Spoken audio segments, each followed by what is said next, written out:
Let's say you're a startup company with a hot new idea. You need to patent it before you can market it across Europe. Well, that could cost you tens of thousands of euros. Well, thanks in part to action here at the European Parliament, that's about to change. And it's a breakthrough after 30 years of deadlock. The European Parliament approved unitary patent protection that's to make it far easier and cheaper for innovative firms to compete in Europe and beyond.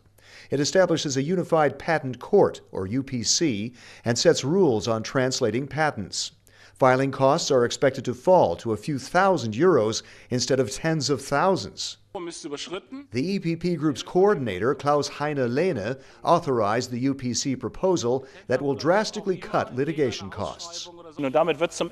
And with that, we'll establish a balance of power between large and small companies. And that for me is a very decisive example for what we're deciding here today, a powerful step forward. The EPP Group's Raffaele Baldassarre wrote the proposal that sets the rules to translate European patents in English, French and German, the working languages of the European Patent Office. Naturally, we inserted an amendment that allows, within this regulation, reimbursement of translation costs for small and medium-sized enterprises, for research centers, for universities, to favor circulation.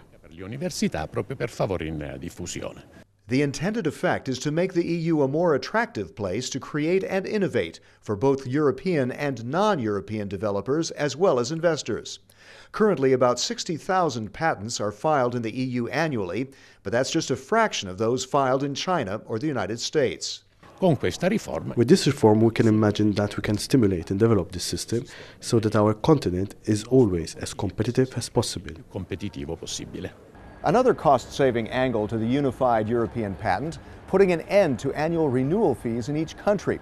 One more way to grease the wheels of the world's largest single-market economy with 500 million people. Find out more about the activities of the largest political force in Parliament by checking eppgroup.eu. Thanks for watching, and see you again soon.